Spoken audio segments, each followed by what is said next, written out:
আসসালামু আলাইকুম প্রিয় দর্শক, রুবেল টেক বিডি চ্যানেলের পক্ষ থেকে আমি রুবেল হোসেন আপনাদেরকে জানাই স্বাগতম। প্রিয় দর্শক, আবারও হাজির হলাম গুরুত্বপূর্ণ বেশ কিছু আপডেট নিউজ নিয়ে। দর্শক, অবশ্যই ভিডিওটি শেষ অবধি দেখবেন। দেশ এবং দেশের বাইরে হলে সেটিও কমেন্ট বক্সে লিখে জানিয়ে দেবেন। আপনাদের কাছে ছোট্ট একটি অনুরোধ, আপনারা যদি এই চ্যানেলে নতুন হয়ে থাকেন অবশ্যই চ্যানেলটি সাবস্ক্রাইব করে পাশে থাকা বেল বাটনটি অল করে দেবেন, কারণ আপডেট নিউজ সবার আগে পাওয়ার জন্য। দর্শক, আর দেরি নয়, মূল ভিডিওতে যাওয়া যাক।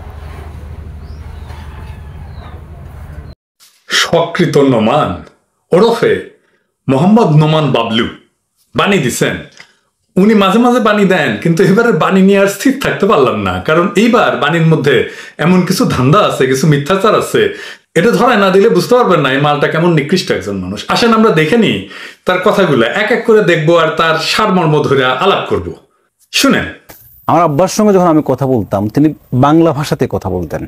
এখন আপনি খেয়াল করে দেখবেন কোন একটা প্রজন্মের, এই তরুণ প্রজন্মের সঙ্গে যখন কথা বলবেন, অধিকাংশ, সবার কথা বলছি না, কেমন আছো, মাশাআল্লাহ, তুমি কি ভাত খাবে, ইনশাআল্লাহ, তুমি সুস্থ আছো তো, জাযাকাল্লাহ, আলহামদুলিল্লাহ।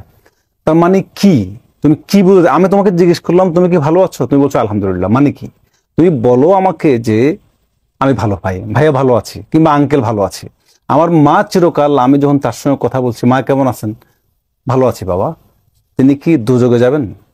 তোমরা যে ভাষায় বাংলায় জন্মগ্রহণ করে বাংলায় কথা না বলে, বাংলায় শিক্ষা না নিয়ে আরবিতে শিক্ষা নিচ্ছ, তোমরা কি খোদাদ্রোহী নও? তোমরা কি আল্লাহর বিরুদ্ধে দাঁড়াচ্ছ না, কোরআনের বিরুদ্ধে দাঁড়াচ্ছ না? সে বলছে যে তার বাবা তার সাথে কথা বলার সময় আরবি বলতো না, বাংলা বলতো, তার মাও বলতো না, আরবি বাংলা বলতো। আর বলতেছে বাংলাদেশে জন্মে যারা আরবিতে শিক্ষা নেয় তারা কি খোদাদ্রোহী না? কি সর্বনাশের কথা! ওর মা বাবা ওর সাথে কথা বলার সময় সব সময় আলহামদুলিল্লাহ, মাশাআল্লাহ, জাযাকাল্লাহ, ইনশাআল্লাহ বলতো। ও মিছা কথা বলছে, তাহা মিছা কথা। কারণ নোমানের বাবা একজন আলেম এবং একটা কওমি মাদ্রাসার প্রতিষ্ঠাতা এবং পরিচালক ছিলেন। ওর এক ভাইও আলেম। উনার বাবা যে মাদ্রাসা প্রতিষ্ঠা করছিলেন তার নাম হচ্ছে বিলোনিয়া নুরিয়া ইসলামিয়া মাদ্রাসা। নোমান নিজে আলিয়া মাদ্রাসায় পড়াশোনা করছে। ওর বাসায়, নোমানের বাসায় আলহামদুলিল্লাহ, মাশাআল্লাহ, জাযাকাল্লাহ, ইনশাআল্লাহ এইগুলো কথাগুলো সারাক্ষণ হয়। এটাই তাদের ইউজুয়াল ভোকাবুলারি। তাহলে মিছা কথা বলার দরকার কি? মাদ্রাসায় পড়ারা যদি খোদাদ্রোহী হয়, তাহলে ইংরেজি মিডিয়ামে পড়ারাও খোদাদ্রোহী। আলাদা করে মাদ্রাসা নিয়ে সমস্যা কেন? আচ্ছা, আবার শোনেন। পৃথিবীর কোন দেশ আছে কিনা আমার ঠিক জানা নাই যারা তাদের শিক্ষা ব্যবস্থায় তারা বিদেশি ভাষা নিচ্ছে।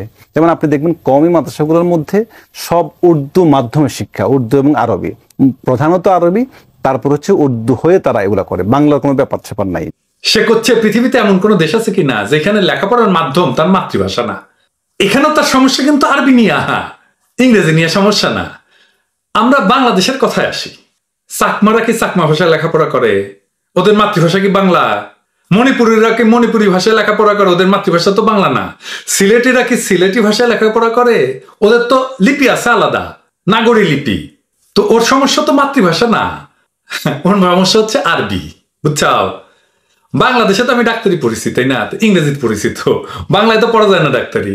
অন্য সাবজেক্টও তাই হওয়ার কথা। বাংলাদেশের আদালতের রায় লেখা হয় কিসে? বাংলায়। বাংলায় না তো। ওটা আরো প্র্যাকটিক্যাল জিনিস। সরকারি ভাষা তো বাংলা।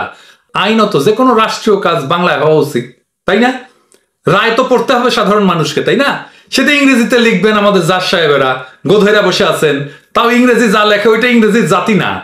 উঠে হলে বাংলা নোমানের বাচ্চা বাংলা চাইতে আসছে মাদ্রাসার সাথে, বাংলা নিয়ে মাস্তানি করতে আসছে মাদ্রাসার সাথে।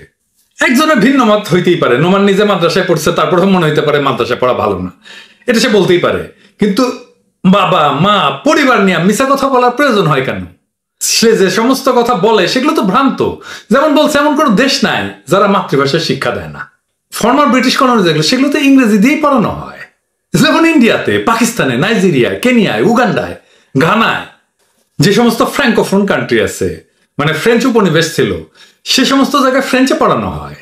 যেমন ধরেন Senegal, Ivory Coast, Morocco, Algeria, Tunisia, এমনকি ল্যাটিন আমেরিকায় স্প্যানিশে পড়ানো হয়। বেশিরভাগ ল্যাটিন আমেরিকার দেশের অফিসিয়াল ভাষা হচ্ছে স্প্যানিশ। এমনকি পর্তুগিজ ভাষা পড়ানো হয় আফ্রিকা অনেক দেশে, যেমন মোজাম্বিক এবং অ্যাঙ্গোলাতে পর্তুগিজ ভাষায় পড়ানো হয়। সুরিনামে পড়ানো হয় ডাচ ভাষায়। আরবিতে, এমনকি আমাদের কাছের দেশ এই যে ইন্দোনেশিয়া, মালয়েশিয়া, পাকিস্তান, এগুলোতে পড়ানো হয়। তাদের রিলিজিয়াস স্টাডিজ এগুলো, সেগুলোতে পড়ানো হয়। সুইডেনে, নরওয়েতে, ডেনমার্কে, নেদারল্যান্ডে ইংরেজিতে পড়ানো হয়। ওদের নিজস্ব ভাষা আছে না? এমনকি সাউথ কোরিয়া, জাপান, চায়না ইংরেজিতে কোর্স আছে, আমাদের দেশের ছাত্ররা পড়ে, জিজ্ঞেস করে দেখেন। আবার ধরেন জার্মান, এটা পোল্যান্ডে পড়ানো হয়, হাঙ্গেরিতে পড়ানো হয়, চেক রিপাবলিকে পড়ানো হয়। তো ওই যে কথাগুলো বলে টিভির সামনে, যে ওটা তো জানে না, তো মূর্খ তো একটা।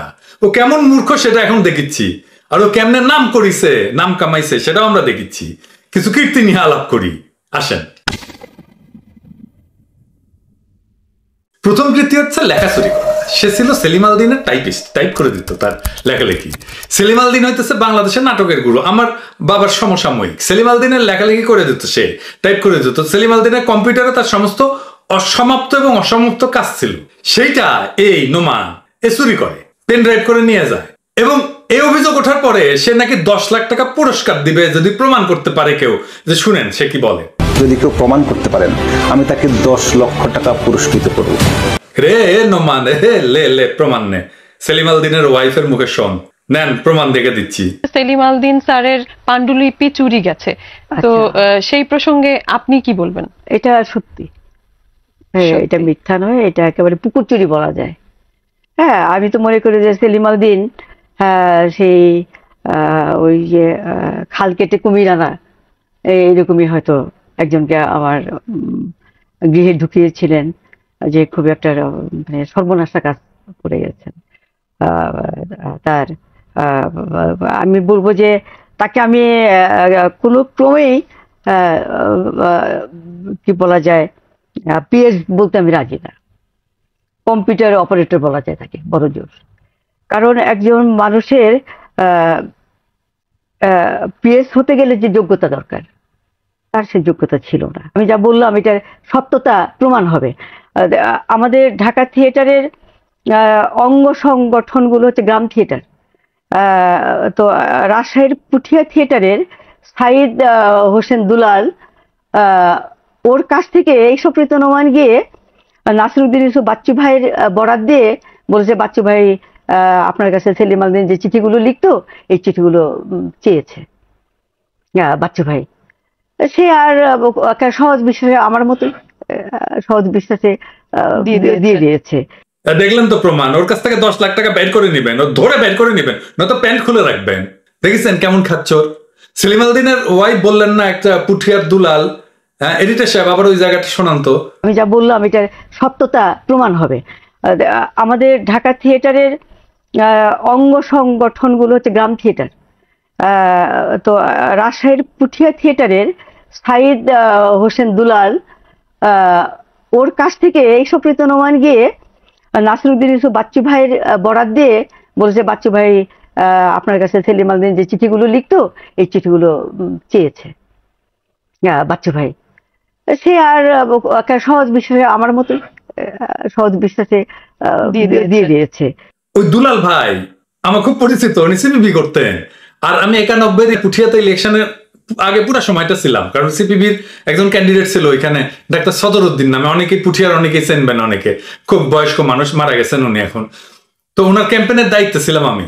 সেই সময় দুলাল ভাইয়ের সাথে ঘনিষ্ঠতা হয়। দুর্দান্ত অভিনেতা ছিলেন, এবং একটা উপজেলায় এই মাপের একজন অভিনেতা থাকতে পারে সেটা না দেখলে বিশ্বাস করা সম্ভব না। যাই হোক, এবার নেক্সট কাণ্ডে আসি। এই যে এম নোমান বাবলু বিএনপির আমলে একটা নাম করা ইসলামী পত্রিকায় নিয়মিত লিখতো। ওকে লিখতো, দেখেন একটা স্যাম্পল দেখাই, মাত্র একটা দেখাবো, আমার কাছে ওর সব লেখা আছে কালেকশন করা। দেখেন টাইটেল দেখেন, প্রসঙ্গ বাংলা ভাই। আচ্ছা, বাংলা ভাই নামটা হয়তো অনেকেরই জানা নাই, তাই বলে নি যে সিদ্দিকুল ইসলাম ওরফে বাংলা ভাই বগুড়ার লোক কলে। যাই হোক, তিনি জাগ্রত মুসলিম জনতা বা বাংলাদেশে সংক্ষেপে জেএমবি নামের একটা সংগঠনের নেতা ছিল, এবং বোমা হামলা, হত্যা সহ বিভিন্ন ধরনের অপরাধে অভিযুক্ত ছিল। এবং তার নেতা ছিল জেএমবি শীর্ষ নেতা শায়েক আব্দুর রহমান। এই শায়েক আব্দুর রহমান হচ্ছে আওয়ামী লীগের মির্জা আজম আছে না, তার দুলা ভাই, আপন দুলা ভাই। কিন্তু এই মির্জা আজমের আসল নাম কিন্তু মির্জা আজম নাম, ওর আসল নাম হচ্ছে মির্জা গোলাম আজম। যেহেতু জামাতের নেতা গোলাম আজমের সাথে নাম মিলা যায়, তাই সে নামটা এভিডেভিট করে পাল্টায় মির্জা আজম রাখে। আপনার হয়তো মনে আছে যে 64 জেলায় একসাথে বোমা বিস্ফোরণ হয়েছিল, 64টা একই সময় বিএনপির আমলে। এইটা করছিল এই জেএমবি। যাই হোক, সে গ্রেপ্তার হয়, পরবর্তীতে মৃত্যুদণ্ড প্রদান করা হয়। তো নোমান লিখতেছে এই বাংলা ভাইরে সাপোর্ট কইরা, এই দেশে দেখান, একটু বড় করে দেখান, আমাদের ছোট করে দেখান, ওটা বড় করে দেখান, পড়ুক সবাই। বাংলাদেশকে একটি সন্ত্রাসবাদী রাষ্ট্র হিসেবে চিহ্নিত করার অব্যাহত অপপ্রচার। আসলে জাগ্রত মুসলিম জনতা বা বাংলা ভাইকে নিয়ে এত আলোচনা সমালোচনা হতো না যদি বাংলা ভাইয়ের মুখে দাড়ি না থাকতো, আর সংগঠনটির নাম জাগ্রত মুসলিম জনতা না হয়ে যদি জাগ্রত জনতা হতো, তবে ওরা এত আলোচিত হতো না।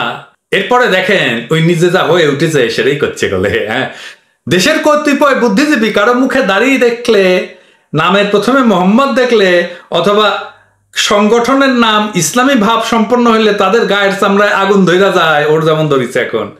তাদের ধারণা এরাই বুঝি তালেবান বা আল কায়দা, এই বুঝি এরা দখল করে নিচ্ছে বাংলার সম্পদ। দেখেছেন, পুরোটা দেখাইলাম না, তবে দাঁড়ান, কারণ আরো আছে। এডিটর সাহেব পরেরটা দেখান। সে কইতেছে, আমি মনে করি দেশের প্রত্যেকটি জেলায় উপজেলায় প্রত্যেকটি ইউনিয়নে একজন করে বাংলা ভাইয়ের প্রয়োজন। তবে কোন লুটেরা সন্ত্রাসী চাঁদাবাজ কিলারের পায়ে নতজানু হয়ে মানবতা কাটত না। এইরকম বাংলা ভাই থাকলে সারা দেশে শান্তির সুবাতাস বইত। বাংলার প্রতিটি ঘরে ইখতিয়ার উদ্দিন, মোহাম্মদ বখতিয়ার খিলজির মতো এক একজন বাংলা ভাইয়ের জন্ম হোক এই কামনা করি। দেখেছেন, বুঝেছেন ক্যাঙ্কা জিনিস। ইনকা লেখা কেউ লিখলে তো তারে ধইরা জঙ্গি মতবাদ প্রচার এবং সমর্থনের জন্য ফাঁসি না হলে 14 শিখের পিছে পাঠায় দেওয়ার কথা আছে না, তাই না? পাঠাচ্ছে না কেন? আমার অনুমান আছে এটা। কি সেই অনুমান? আসেন দেখি। আমার ধারণা নোমান রয়ের খপ্পরে পড়েছে। র জানে ওই কি কি লিখেছে, তাই র এটা দেখায় আর নোমানের সার্ভিস নেয়। নোমানরে বলে, তুমি এটা লিখেছিলে না, তোমাকে কলে প্যাকেট করে দেবো যদি এটা না করো। নোমানের দায়িত্ব দেওয়া হয়েছে। মাঝে মাঝে এমন কথা কবে যেন বাংলাদেশের সাধারণ মুসলমানরা চাইতে যায় আর সামনে অন্য কোনো কাম করে ফেলে। এখন ভারতীয় পণ্য বয়কট চলিচ্ছে, এই সময় এটারে ডিফ্লেক্ট কইছিলাম না আমি আগের এপিসোডে। হ্যাঁ, তো ডিফ্লেক্ট করে দেখলো যে মনোযোগ সরাই দেওয়া যায় কিনা, বুঝেছেন? তো রজ এই কাজটা করে নেয় ওর কাছ থেকে, ওরা বেশি করে দেয়, বুঝেছেন তো? হ্যাঁ, বাঁচার লাগিয়া। তবে তার ধরেছে এই জন্যই কওয়া যায় না, আবার আনন্দ পুরস্কার দিয়ে দিতে পারে, তাই ওরা এর জয় বাংলা করে দিলাম, আনন্দ পুরস্কার আগে হান্দাই দিলাম। উই ডরে এখন পারলে হিন্দু হয়ে যায়, তাই হিন্দু হওয়ার ইচ্ছায় মাঝে মাঝে এমন ক্যারিকেচার করে। এটা দেখেছেন লিখেছে, ভাইফোঁটা বাংলার সংস্কৃতি, বাঙালির সংস্কৃতি। ও জানেও না কিছু, এ তো মূর্খ একটা। কথাটা মিশা। ভাইফোঁটা বাংলার সংস্কৃতি না, বাঙালির সংস্কৃতিও না। ভাইফোঁটা হিন্দুদের সংস্কৃতি, হিন্দুদের উৎসব, শুধু বাঙালির উৎসব না। এই উৎসবের আসল নাম হচ্ছে ভাতৃদ্বিতীয়া। কার্তিক মাসের শুক্লা দ্বিতীয়া তিথিতে কালী পূজার 2 দিন পরে উৎসব অনুষ্ঠিত হয়। পশ্চিম ভারতেও এই উৎসবকে বলা হয় ভাই দুজ। মহারাষ্ট্র, গোয়া, কর্ণাটকে অবাঙালি হিন্দুরা ভাইফোঁটাকে বলে ভাইবিজ। নেপালি হিন্দুরা বলে ভাইটিকা। হিন্দু ধর্ম অনুসারে এই দিন মৃত্যুর দেবতা যম তার বোন যমুনার হাতে ফোঁটা নিছিলেন, তো সেই ফোঁটা যমরাজকে অমর করেছিল। তো ভাই ফোঁটার দিন বোনেরা তাদের ভাইদের কপালে চন্দনের ফোঁটা পড়ায় দেয়। সরাক এটা বলে, ভাইয়ের কপালে দিলাম ফোঁটা, জমের দুয়ারে পড়লো কাটা। যমুনা দেয় জমকে ফোঁটা, আমি দেই আমার ভাইকে ফোঁটা। হিন্দুদের একটা খুবই এটা কালচারালি সেন্সিটিভ একটা অনুষ্ঠান। আমি ভাইফোঁটা আমার বোনের ওখানে গেলে, যখন আমরা ভাই বোন একসাথে ছিলাম, আমাকে ভাইফোঁটা দিত এবং এখনো আমি দেব। এই অনুষ্ঠানে শঙ্খধ্বনি দেওয়া হয়, ধান দুব্বা দিয়ে আশীর্বাদ করতে হয়, ফোঁটাটা হইতে হয় চন্দনের। তো আশা করি সকৃত নোমান সব আচার মানিছেন, আলহামদুলিল্লাহ। ভাইফোঁটা পুরাটা আগাপস্তলা হিন্দু আচার। অবশ্যই কোনো মুসলমান যদি ভাইফোঁটা নিতে চায়, কোনো হিন্দু নারী যদি তাকে ভাই মনে করে ফোঁটা দিতে চায়, সেটা দুইজনের একান্ত ব্যক্তিগত ব্যাপার, আমার সেখানে কোনো বক্তব্য নাই। এতে আমি নিশ্চিত যে মুসলমান সম্প্রদায়ের অনেক মানুষ এটা পছন্দ করবে না, কারণ একজন ইসলাম ধর্মাবলম্বী হিন্দুদের দেবতার নামে এমন আচারে অংশ নেবে এটা পছন্দ করবে না। এটাকে সেটা কি বলবে আর কি। তবে আমার আপত্তি অন্য জায়গায়। আমার আপত্তি হচ্ছে যেটা বাঙালি, এমনকি অবাঙালিরও সংস্কৃতি, সেটাকে কেন শুধু বাংলার সংস্কৃতি বলে পরিচয় করায় দেয় লোকটা। ওর নাম তো এটা না, দেখলেন তো নামের আগে সকৃত বসাইছে, সেকুলার সাজিছে। এতেও তার খাস মেটে নাই, তার সেকুলার হওয়াটা সম্পূর্ণ হচ্ছিল না, তাই হিন্দু হওয়ার এই হাস্যকর চেষ্টা কইরা সে তার সেকুলার হওয়াটা সম্পূর্ণ করলো। তার মানে হিন্দু না হইতে পারলে সে সেকুলার হইতে পারবে না। তো যা হিন্দু হ। মোদি তো ফাইন ব্যবস্থা করেছে, ঘরে অপসি করলে গোবর খাইয়া প্রাশ্চিত্য কইরা মোদি ওরে ঘরে অপসি করে নিক। কিন্তু আমি আসলে চিন্তা পড়ে গেলাম। কি চিন্তা? ক্ষুদ্রকালে ওই যে মোদি আর আগা কাটাইছিল না, সেটা একদিনে সে কেমনে খুঁজে পাবে সেটাই ভাবিচ্ছি। ওটা পাওয়া গেলে নমনের দুঃখটা ঘুষলো নি পুরাপুরি। দুনিয়ায় না মানুষের কত রকমের দুঃখ থাকে, আহারে।